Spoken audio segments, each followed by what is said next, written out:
The Joe Rogan Experience. Yeah, I listened to a chunk of that Yoel and Joey Diaz.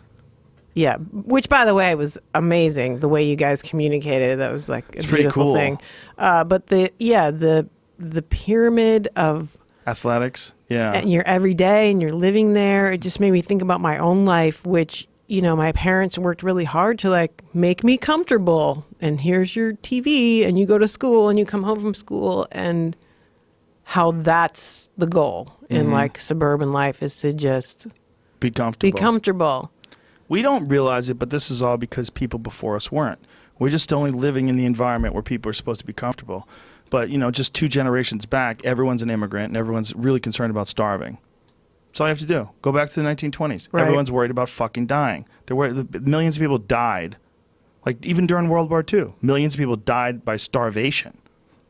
That was a real concern. I remember you saying to him, you're like, yeah, it produces really good athletes. It might not be like the nicest situation, but There's no way you get really nice situations that produce the world's best combat sports athletes. It just doesn't happen. You have to be strong as fuck.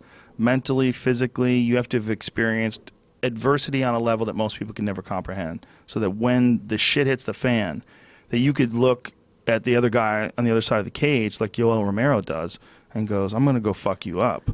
Because I've been through everything already.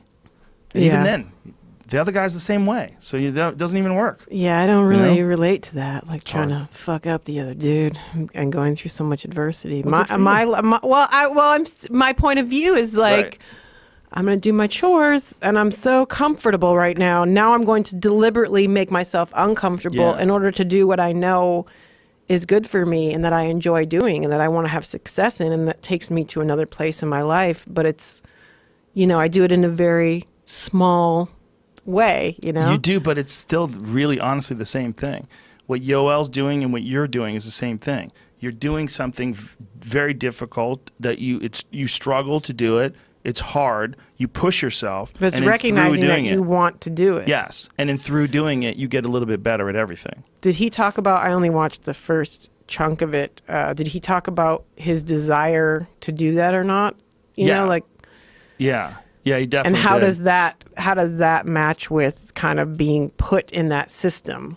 I think you asked that early on too, was like, how do they choose? How do you Yeah. choose? Is just someone who has, what if you have the natural ability, but you don't want to do it? Well, then you won't perform, and if you Right. don't perform, you get knocked out of the system. So there is the desire along with it. There has to be. To be as good as he is, there has to be desire to compete. He wanted to be a boxer initially, he said, but his father was a boxer. I think his brother is a world champion boxer as well.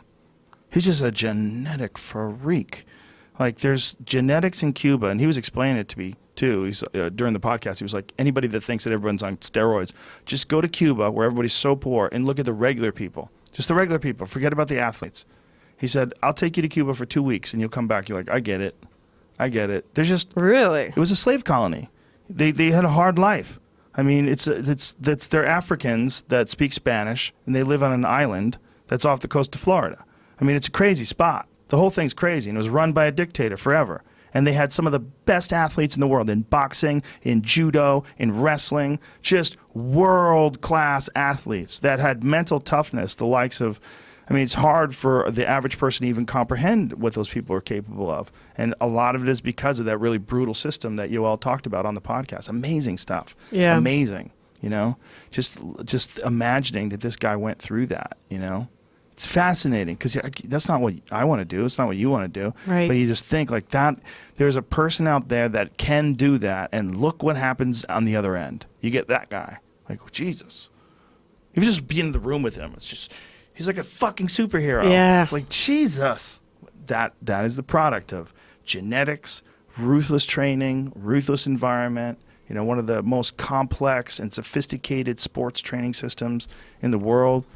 With boxing and with wrestling and with judo. I mean, they're just phenomenal over there. It was cool. It was really inspiring. He's in a amazing. different way for someone like me. Like, I don't relate necessarily to what he does is like foreign and amazing, Right. but through my own life, it's like, oh, I can be not comfortable. And like, that's why it seems like a contradiction, but it's not. Like, It's not. that's what we're supposed to be doing.